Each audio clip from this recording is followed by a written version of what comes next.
मेरा सवाल रिश्ते की जटिलताओं के बारे में है। एक सीमा से आगे वे जटिल क्यों हो जाते हैं?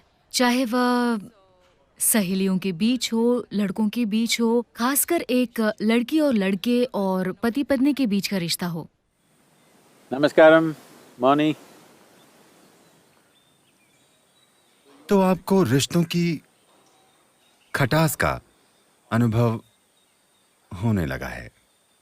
निश्चित रूप से हर कोई रिश्तों की मिठास को भी जानता है, मगर काफी सारी खटास भी होती है। दुर्भाग्य से आज हमने इसे भी पश्चिम से अपनाया है कि जब आप रिश्ते की बात करते हैं तो लोग आमतौर पर शरीर पर आधारित रिश्तों के बारे में सोचते हैं, या किसी ना किसी रूप में उसे एक पुरुष और स्त्री के बीच का रिश्ता माना जाता है, या कुछ और, मगर मुख्य रूप से शरीर पर आधारित रिश्ता नहीं। रिश्ते कई प्रकार के हो सकते हैं। अगर उन रिश्तों का आधार शरीर है तो आमतौर पर एक दूसरे के शरीर को लेकर रोमांच कुछ समय बाद खत्म हो जाता है। जिसे आपने सबसे कमाल का समझा था वो कुछ समय बाद सबसे कमाल का नहीं रह जाता। आपके लिए इससे बाहर निकलना स्वाभाविक है। जब लोगों को साथ लाने वाला मुख्य आकर्षण एक तरह से पिघलने लगता है, तब कारण समझे बिना वे एक दूसरे के साथ बुरा बर्ताव करने लगते हैं,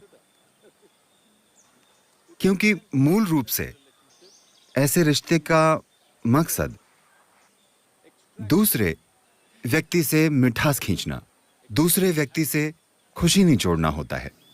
अगर आप किसी से खुशी निचोड़ने की कोशिश करेंगे तो कुछ समय बाद आप पाते हैं कि जब उससे वही नतीजे नहीं निकलते जैसे शुरू में निकलते थे, तो रिश्ते में कुछ कड़वाहट आ जाती है।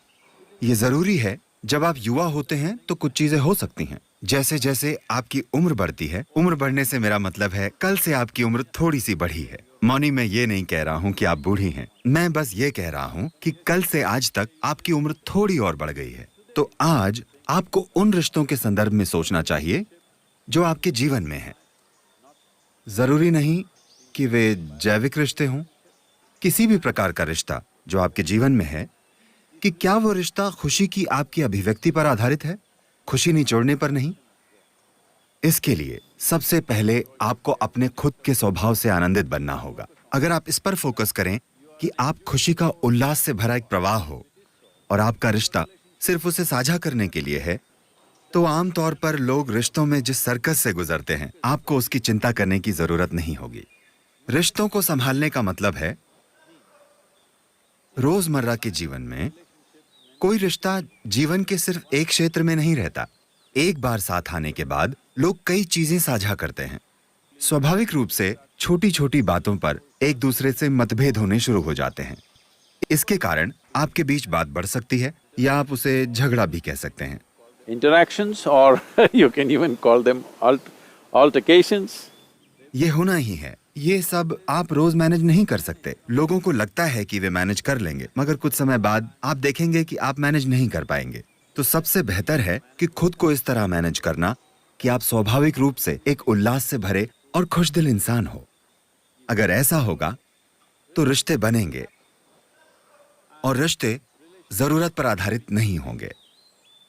जब रिश्ते जरूरत पर टिके होते हैं तो अपनी जरूरत पूरी न होने पर आप चिड़चिड़े बन जाएंगे, आप शिकायत करना शुरू कर देंगे, और आप कड़वाहट महसूस करने लगेंगे कि जो आपको मिलना चाहिए था वो नहीं मिल रहा है। अगर आप अपने अंदर इस जरूरत को खत्म कर दें और खुशी का एक कुदरती सैलाब बन जाएं, अगर ये एक चीज आप कर सकें, तो हर तरह के लोगों के साथ आपके शानदार रिश्ते हो सकते हैं। चाहे वे जो भी हों, जरूरी नहीं है कि वे आपके जैसे हों। हर तरह के लोगों के साथ आपके बढ़िया रिश्ते हो सकते हैं। मैं कामना करता हूं कि आपके जीवन में सबसे खूबसूरत रिश्ते बने।